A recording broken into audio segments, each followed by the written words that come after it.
안녕하세요. 반갑습니다. 예. 시청자 여러분 안녕하세요. 성경사랑방, 성경으로 보는 사람 사는 이야기 백소영입니다. 아이고 미은자매님 오늘도 반갑게 인사드립니다. 예. 우리 그 지원 네. 형제님은 네. 꽃띠? 네, 오늘 아껴 입던 옷을 꺼내 입었습니다. 예, 꼭 선지자 같아요. 예, 오늘 우리가 이렇게 새로운, 왜냐하면 이스라엘 역사를 놓고 볼 때 정말 새로운 종류의 예, 어떤 그 사람들을 저희가 이제 접할 건데, 예, 거기에 맞춰서 이렇게 예, 눈에 띄는 예, 옷을 입고 와주셔서 너무 감사합니다. 예. 혹시 기억나시는지 모르겠어요. 마지막에 지난 시간 마지막에 우리 용화 형제님이 읽어주셨던 구절이었는데요. 열왕기 그 하 24장 이야기를 하면서 북도 남도 여호와 신앙으로부터 멀어져가지고 굉장히 이제 여호와 보시기에 악을 행하던 당시에 이러이러 저러 했었노라 하고 얘기했던 부분이 있거든요. 무려 한 구절이나 돼서 기억 안 나시죠? 날 겁니다. 그렇죠. 저희가 성경 암송을 할 수 있는 것도 아니고 네. 그럼 세 분이 한번 참새처럼 네. 예, 같이 입을 맞춰서 읽어봐 주시겠어요? 굉장히 중요한 부분이라서 그런데요. 네. 24장 19절을 예, 함께 한번 봉독해 주세요. 그러나 여호와께서 그들에게 선지자를 보내사 다시 여호와에게로 돌아오게 하려 하심에 선지자들이 그들에게 경고하였으나 듣지 아니하니라. 네.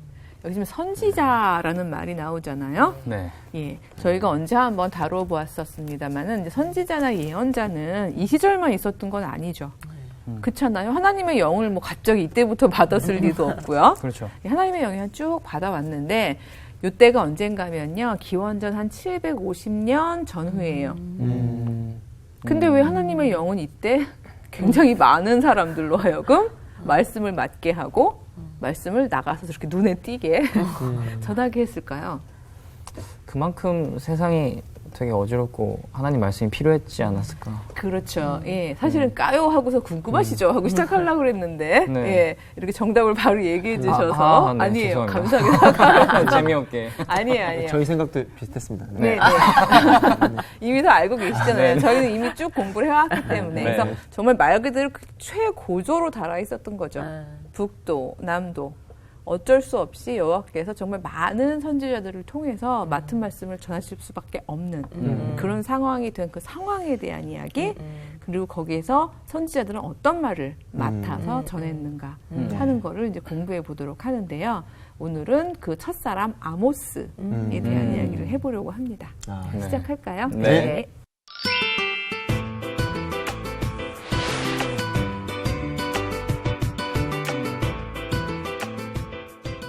오늘부터 저희가 좀 살펴보게 될 예언자들의 독특성이 뭔가 하면요. 자기 이름으로 문서를 남겼다는 거예요. 자기 이름으로. 자기 이름으로. 뭐 아모스서, 이사야서, 호세아서.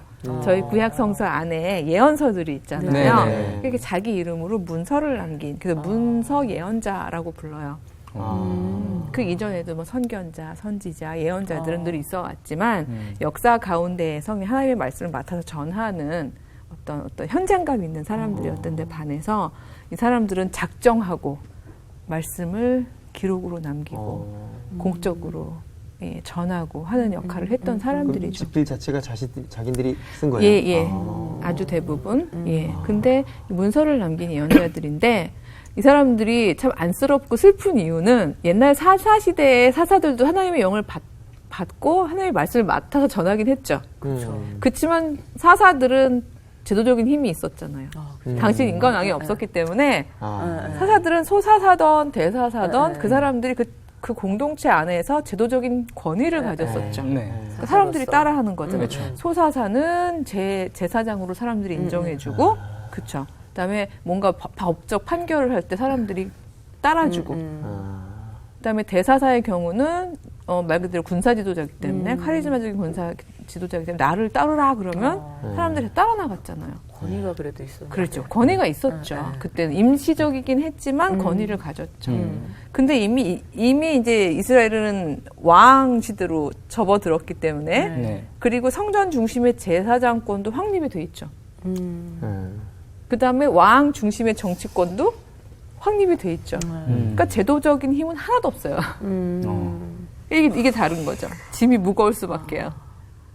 제도적인 힘이 하나도 없는 상태에서 여호와께서 시대를 거스르는, 그렇죠? 어떤 시대적인 주류와는 정말 다른 이야기를 공적으로 하라고 그러시는데 이게 보통 일이 아닌 거죠.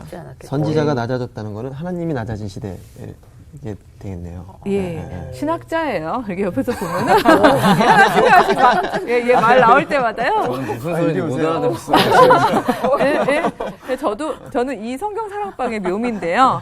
저는 지연 형제님만이 아니라 이렇게 하나씩 저에게 통찰력을 주는 말씀을 되게 많이 주세요.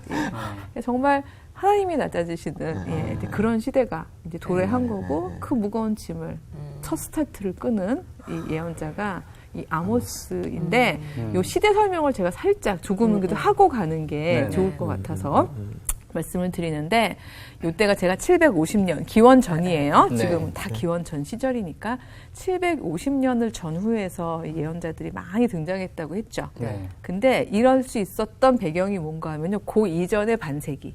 그러니까 한 800년부터 750년 사이. 요 반세기 동안에 소위 말해서 외세가요. 자기들끼리 싸우느라고 이스라엘을 공격하지 않았어요.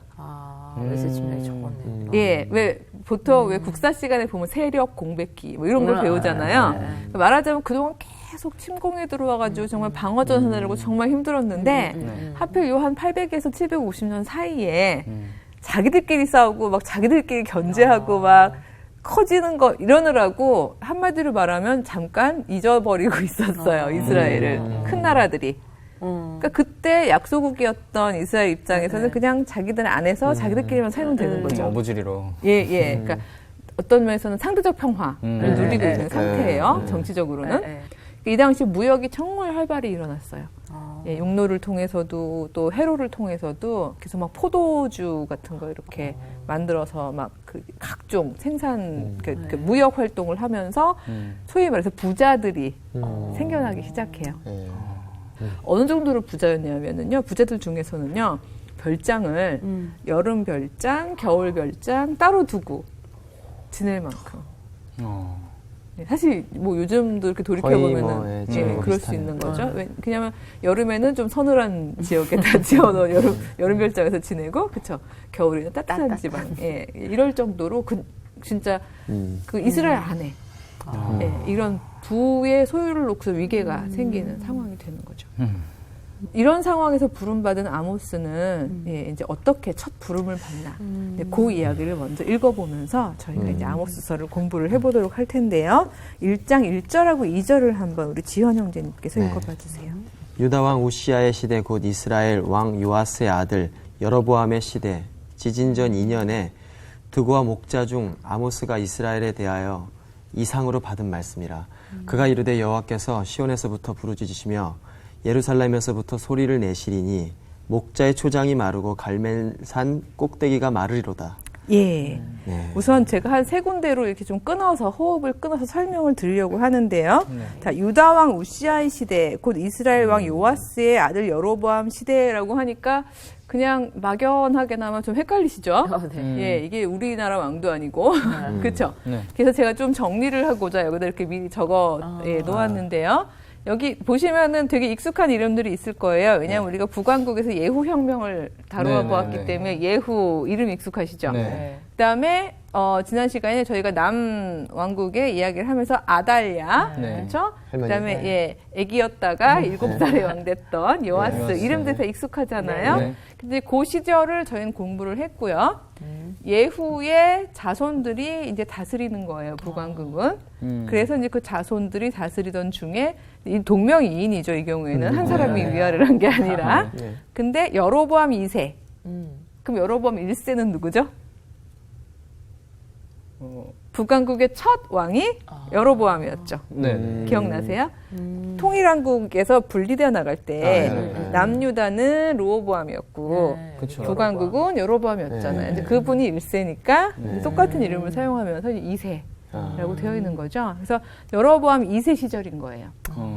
그리고 그 동시대가 남유다로 치면은 이제 요아스 죽고 아마샤, 우시야 시절이라는 거죠. 네. 여기는 이제 다윗의 이제 왕가 계보가 계보. 쭉 이제 이어지고 있는 중이었고 여기는 이제 아직까지 예후 왕조. 예, 이제 왕가가 이렇게 이어지고 있는 중이었는데 제가 대충 이게 역사적인 부분이기 때문에 연도를 좀 아시고자 여로보암의 통치 기간, 우시아의 통치 기간을 이렇게 적어놨거든요. 여기 보면은 진짜 750년 경이겠네 하고 느낌이 오시죠? 네. 예, 그렇죠? 바로 그 시점인 거예요. 세력 공백기, 평화롭고 예, 부가 축적이 되고 그렇죠? 나름대로는 살만했던 바로 그 시절에 이제 아모스가 처음 부름을 받게 되는 거죠. 근데 이 사람이 기껏 말씀을 맡아서 전하는데 첫 마디가 뭐예요? 목자의 초장이 마르고 갈맨산 꼭대기가 마르리로다. 이 마르리라는 오프닝이고요. 서두이고 이제 하나씩 강론으로 들어가시는 거죠. 그렇죠? 말하자면 예, 이제 딱 그 예언서를 통해 가지고 말씀하실 때 처음에 주제 딱 나오고 그다음에 세부적으로 이제 막 얘기를 하시는 건데 어떤 세부인지 네. 예, 우리 한번 미은 자매님께서 2장 6절에서 8절을 한번 읽어봐 주세요. 네. 여호와께서 이와 같이 말씀하시되 이스라엘의 서너 가지 죄로 말미암아 내가 그 벌을 돌이키지 아니하리니 이는 그들이 은을 받고 의인을 팔며 신 한 켤레를 받고 가난한 자를 팔며 힘없는 자의 머리를 티끌 먼지 속에 발로 밟고 연약한 자의 길을 굽게 하며 아버지와 아들이 한 젊은 여인에게 다녀서 내 거룩한 이름을 더럽히며 모든 제단 옆에서 전당 잡은 옷 위에 누우며 그들의 신전에서 벌금으로 얻은 포도주를 마심이니라. 예. 우리 하나씩 잘라보죠. 세다 보니까 서너 가지 죄가 아닌 것 같은데요. 더 많은 것 같죠? 네. 예. 자, 첫 번째 보니까 은을 받고 의인을 팔았다고 되어 있죠. 네. 예. 이거 죄 맞죠? 여호와의 규례대로 네, 얘기하자면. 그렇죠? 우리 나봇의 포도원 이야기 할 때도 네. 저희가 한번 묵상을 했었습니다마는 정말 하나님 안에서 선한 사람들을 여기 의인이라고 표현이 되어 있잖아요. 네. 예, 의로운 사람들을 대접을 하지는 못할 망정 예, 뇌물을 받고 그 사람에게 죄를 뒤집어 씌우고 그쵸 모함하고 그다음에 적에게 내어주고 하는 일을 한다는 거예요. 이 일이 그 당시에 일어나고 있었다는 거죠. 비일비재하게. 네. 요거는 이해하시기 좀 쉬우실 것 같아요. 지금도 이렇게 문화적으로도 얼른 이제 이해가 되니까. 네, 네, 네. 그렇죠? 그다음에 두 번째 죄는 뭐죠? 신 한 켤레를 받고 가난한 자를 팔며. 이게 무슨 말일까요? 사람이 신 한 켠만도 못한 상황이 됐다는 거죠. 네. 그렇죠. 빚을 못 갚게 되면 이 당시는 이제 빚을 못 갚으면 몸으로 갚아야 되던 시절이잖아요. 겨우 기껏 못 갚은 돈이 고작 신 한 켤레 정도 값밖에 안 되는데 그거 못 갚았다고 계약 위반 이러면서 사람을 팔아버리는 이런 일들이 비일비재했다는 어려운 거죠. 시대 같아. 그러게 말이에요. 정말 힘든 시절이죠. 그다음에 세 번째, 힘없는 자의 머리를 티끌 먼지 속에 발로 밟고.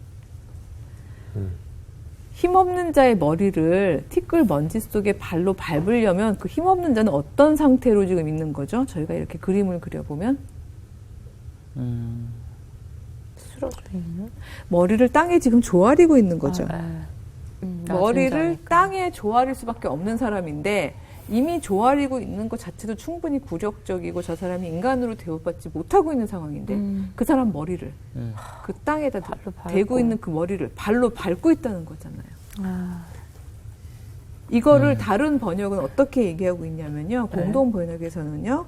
힘없는 자의 머리를 땅에다가 짓이기고 이렇게도 되어 있고요. 새 번역에서는요.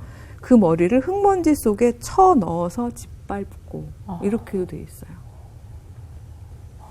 예, 그러니까 이런 일들이 일상으로 일어나고 있었다는 거죠.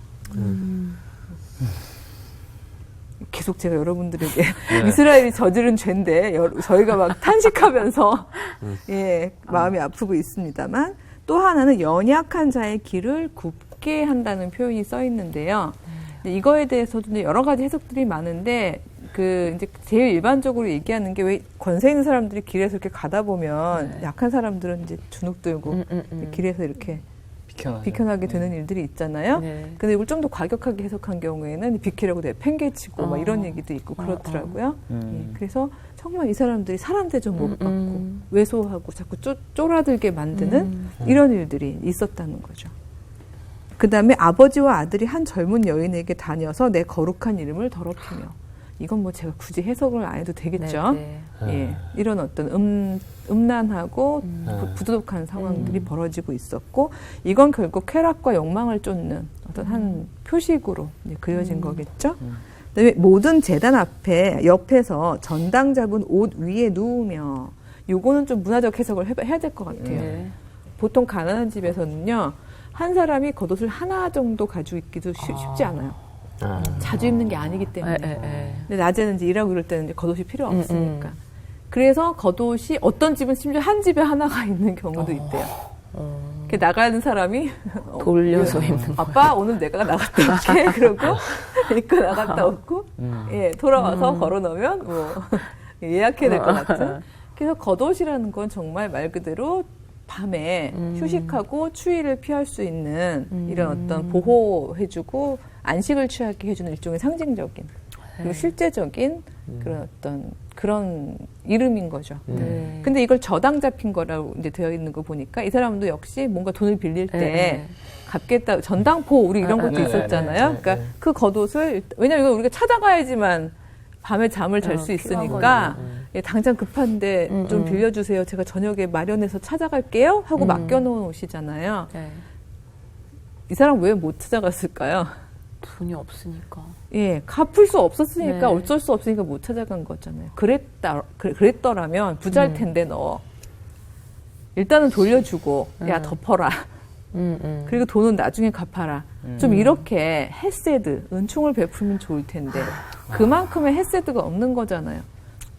예, 자기는 그거 깔고 누워있대잖아요. 덮는 게 아니라 깔고. 예. 자기는 아마 겉옷 입고 있을걸요? 겉옷 입고서 그건 깔고 누워있는 거예요. 그 사람들은 지금 추위에 덜덜덜 떨고 있을 텐데. 그러니까 이 정도의 완악함을 너희가 가지고 있고. 그렇죠? 그 다음에 또 하나 보면은 신전에서 벌금으로 얻은 포도주를 마시고 있다. 똑같은 거를. 신전에서는 포도주를 마시면 안 되잖아요. 그렇죠?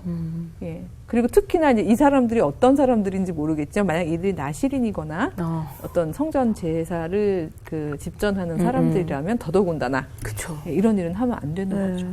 근데 이걸 그냥 비일비재하게 하고 있구나. 이게 바로 너희들의 죄목이다. 아모스가 이 이야기를 무겁게 절규하듯이 전하고 있을 때에 사실 이게 지어낸 이야기가 아니라 그 당시 일상이었기 때문에 그렇죠? 이건 아마 백성들이 듣기에는 백성들은 이제 맞아 저 사람들 맨날 저러고 있어 하면서 들었을 테고 그리고 어쩌면 이 처음에 저희가 읽었듯이 얘기를 했는데도 안 들었다고 되어 있는 그 사람들이요. 힘센 사람들. 그 사람들은 우리가 왜 충분히 그럴 권리가 있지 왜 그래? 라고 생각하면서 한 귀로 듣고 한 귀로 흘렸겠죠. 바로 이런 상황을 보면서 여호와께서 나는 더 이상 가만히 있을 수가 없다. 어쩔 수가 없이 나는 너희들을 향해서 이제 어쩔 수 없는 진노의 팔을 펼 수밖에 없다. 이런 이야기를 하시게 된 나의 인내심은 한계에 다다랐다. 예, 임계점을 찍었다. 이렇게 얘기를 하시면서 하시는 서슬퍼런 이야기들이 계속 이제 이야기가 진행이 되는데 바로 어떤 이야기를 하시는지 우리 용환 형제님께서 네. 3장 9절에서 11절 말씀을 한번 읽어봐 주세요. 9절에서 11절이요. 네. 네. 아스돗의 궁궐들과 애굽 땅의 궁궐들에 선포하여 이르기를 너희는 사마리아 산들에 모여 그 성 중에서 얼마나 큰 요란함과 학대함이 있나 보라 하라. 자기 궁궐에서 포악과 겁탈을 쌓는 자들이 바른 일을 행할 줄을 모르느니라. 여호와의 말씀이니라. 그러므로 주 여호와께서 이와 같이 말씀하시되 이 땅 사면에 대적이 있어 네 힘을 쇠하게 하며 네 궁궐을 약탈하리라. 예. 이게 여호와께서 그 아모스에게 맡겨주신 말씀인 거죠. 여기 보면 아스돗과 애굽의 궁궐들한테 하는 말이 있죠. 네. 이제 아스돗은요 블레셋의 주요한 도시 중에 하나예요. 그러니까 아주 대표적인 인간 왕의 도시죠. 힘이 네. 센. 애굽의 이집트의 궁궐 당연히 인간 왕의 궁궐이잖아요. 그 시스템은 하나님께서 악하다고 생각하셨던 시스템이었잖아요. 그래서 그걸 떠나라고 출애굽 나와라라고 얘기하시면서 시작됐던 공동체가 이스라엘이었잖아요. 네. 근데 이제는 아예 그 궁궐에 있는 사람들한테 얘기를 해서 와서 봐, 니들보다 더 심해. 그 얘기부터 시작하는 거야. 아스돗 애굽 사람들 보고 제발 저 사마리아 국에서 어떤 일이 벌어지는지 좀 보라고 해라. 얘기가 지금 이렇게 되고 있는 거죠. 너희보다 더하다. 늦게 배운 도둑질이 날 새는 줄 모른다더니 도대체가 이게 웬일이냐. 좀 보라고 하신다. 이렇게 강하게 이야기를 전개하면서 이 사마리아 성에 있는 건 모르는 거예요. 포악과 겁탈과 겁탈. 그쵸? 학대 이런 것들이 가득하고 없는 건 뭐죠? 바른 일 행하는 일. 예, 바른 일 행하는 건 없어요. 네. 아예 몰라요. 바로 이런 끔찍한 일들이 일어나고 있는 저 사마리아 성. 예, 정말 대안이 되길 원해서 선택해서 네. 이끌고 와서 훈련해서 정착하게 했는데 이제는 오히려 너희들을 그 떠났던 그 옛날 사람들이 와서 보고 놀라야 할 만한 상황이 되었구나. 이런 이야기를 하고 있는 거죠. 이 아모스를 정의의 선지자라고 보통 얘기를 해요. 왜냐하면 정의를 계속 얘기를 하고 있는 선지자이기 때문에. 그래서 군데군데 보다 보면요. 계속해서 이런 표현들이 굉장히 많아요. 그래서 제가 몇 개만 읽어드리면요. 보면은 정의를 네. 쓴 쑥으로 바꾸며 공의를 땅에 던지는 자들아. 뭐 이런 식의 표현을 얘기하고요.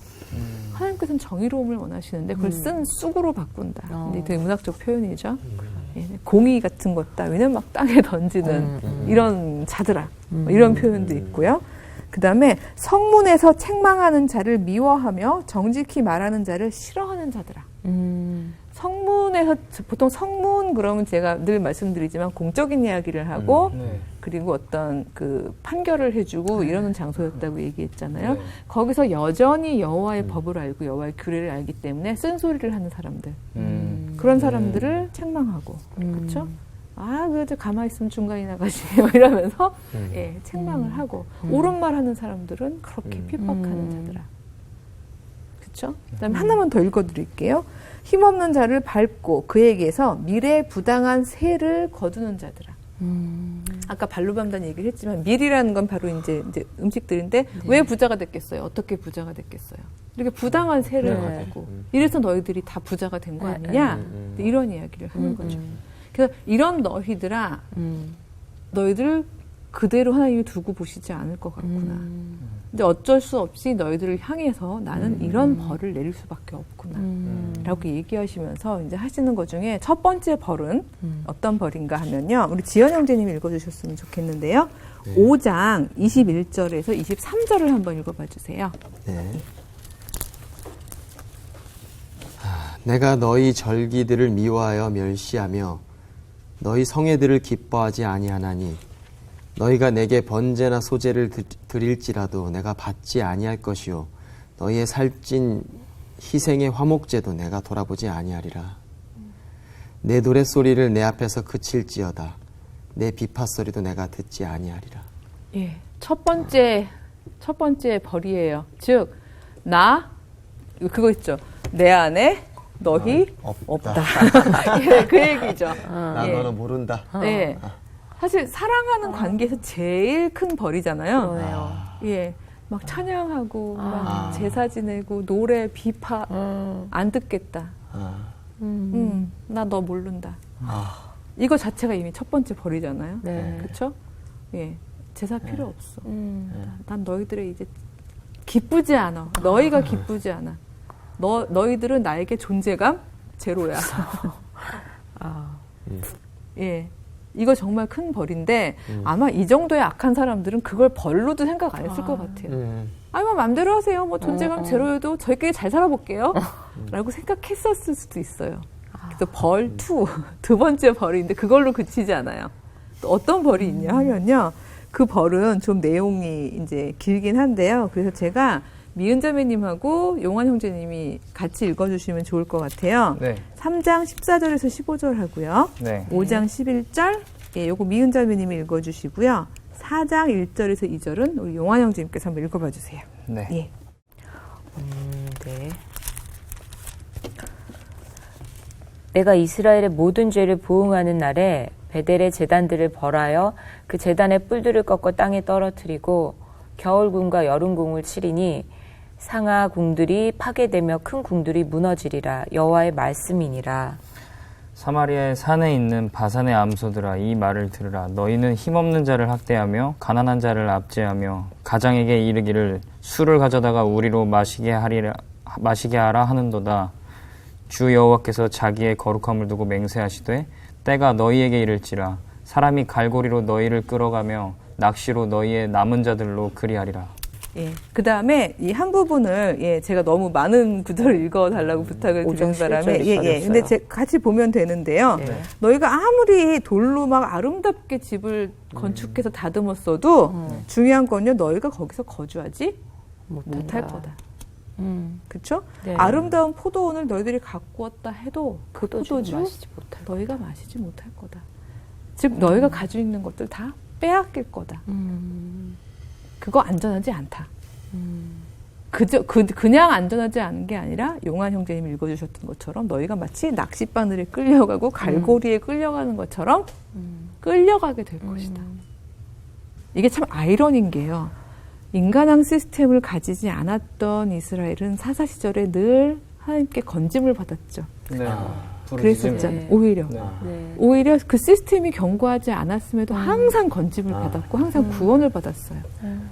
근데 이 당시엔 제가 이제 평화기라고 말씀을 드렸는데 인간왕 시스템이 그 어느 때보다도 견고한 거예요. 그 상하로 궁을 졌다니요. 그 상하가 그게 얼마나 비싸고 이 땅에서 나는 게 아니에요. 그거 다 수입해가지고 와가지고 궁지려면 돈을 얼마나 갖다 쏟아 부었겠어요.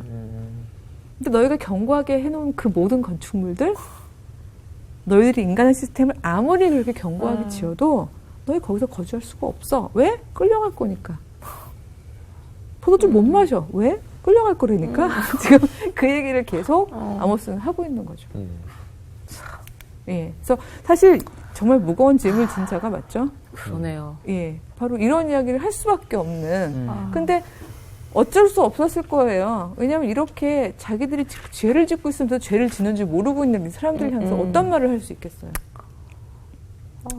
예, 그래서 물론 소름 끼치는 이야기지만 근데 여기서 끝내면 사랑의 하나님이 아니시죠. 네. 그렇죠? 네. 예, 그냥 자, 이 정도로는 너희는 어차피 끝났어. 끝, 디 엔드. 이렇게 했으면 예언서는 아모스서에서 끝났겠죠. 그렇죠? 뭐 더 이상 무슨 할 말이 없어요. 그러니까 아모스는 그럼에도 불구하고 계속해서 한 가지 가능성을 얘기해주고 있는 거예요. 그럼에도 불구하고 우리가 아직까지 살 길이 있다. 여호와께서 이렇게 정말 애통하시면서 부르짖으시면서 이럴 거라고 말씀하시지만 그러나 여전히 한 가지 신랄 같은 희망이 있으니 그것이 무엇일까요? 다시 여호와께로 돌아오면 되는 거죠. 지금이라도 늦지 않았으니. 네. 돌아오면 되는 거죠. 예. 그래서 제가 좀 읽어드릴 텐데요. 요약이 될 만한 부분인데 5장에 보면 이런 말씀이 있어요. 너희는 살려면 선을 구하고 악을 구하지 말아라. 만군의 하나님 여호와께서 너희의 말과 같이 너희와 항상 함께 계실 거다. 어떻게 하면 항상 함께 계시겠다고요? 선을 구하고 악을 구하지 말면. 그렇죠? 네. 그 다음에 가장 아모스에서 유명한 말씀인데요. 5장 24절에 보면 오직 정의를 물같이 공의를 마르지 않는 강같이 흐르게 할지어다. 너희 이 공동체 안에서 더 이상 힘없는 자를 진짜 가뜩이나 머리 조아리 굽는 자를 발로 짓밟고 하는 이런 불의는 그치고 이 땅에 흘러 넘쳐야 하는 것은 압제와 포악이 아니고 탐욕과 교만이 아니고 정의다. 공의로움이다. 헤세드를 늘 베푸시기 원하시는 하나님의 사랑이다. 그거를 너희들이 다시 찾고 넘치게 한다면 그럼에도 불구하고 사랑 많으신 하나님께서 너희에게 살 길을 내어주실 거다. 이게 아모스의 절절한 외침이었던 거죠. 예, 제가 뭐 아무리 발랄하게 끝내볼래도 저희들 짐도 무겁죠? 그럼요. 왜냐면 예, 그냥 지금 우리가 살고 있는 이 시대를 이야기하는 것 같아요. 그냥. 그렇죠. 네. 저희가 돌이켜보면 저희도 여전히 지금 가능성은 아직 있는 것 같아요. 여호와께서 저희들을 정말 그렇게까지 정말 낚싯대에 끌리고 갈고리에 끌려가는 것 같은 그런 참혹한 일을 당하기 전에 아직까지 기회가 있잖아요. 저도 돌이킬 수 있잖아요. 정의와 공의를 이 땅에, 이 사회에 물같이, 강물같이 흐르게 할 수 있잖아요. 네. 아멘. 그래서 저희들 정말 크리스찬들이 이 얘기를 듣고 저희부터 네. 들을 게 있는 자 맞아요. 들으면서 저희들 삶 안에서 하나님의 공의를 좀 강같이 흐르게 하는 삶을 살았으면 좋겠습니다. 아멘. 네, 삶으로 외쳐야 될 것 같아요. 예. 네. 이름을 아모스로 바꿀까 봐요. 예명. 예명으로. 예, 네. 예. 용안 괜찮아요. 예, 예. 너무 무거운 거 들어야 돼. 예.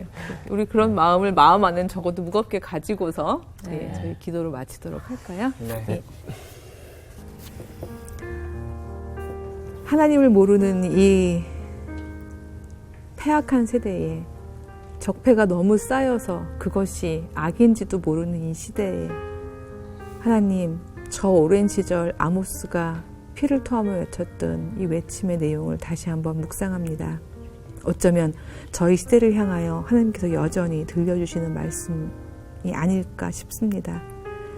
저희들도 아모스만큼의 무거운 짐을 가지고 이 땅에서 하나님의 공의를 강물처럼 흐르게 하는 그런 삶을 살아내게 하여 주시옵소서. 이제라도 듣고 저희들의 삶 가운데에서 하나님 당신이 기뻐하시는 선을 행하는 그런 크리스찬들이 되게 하여 주시옵소서. 예수님 이름으로 간절히 기도드렸습니다. 아멘.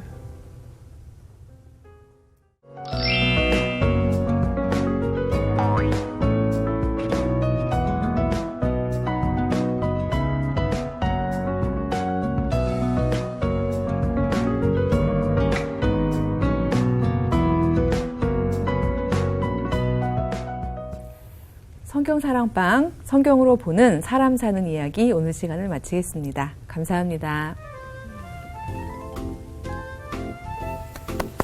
고맙습니다. 예. 아모스 정 뭐 이렇게. 아모스. 우리 왜 그 사사기 공부할 때는 네.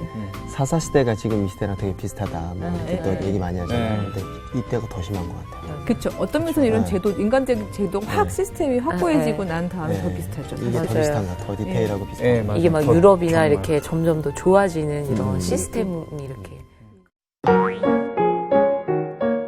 성경사랑방 홈페이지에 궁금하신 점이나 시청 소감을 남겨주신 분들에게는 추첨을 통해 선물을 드립니다.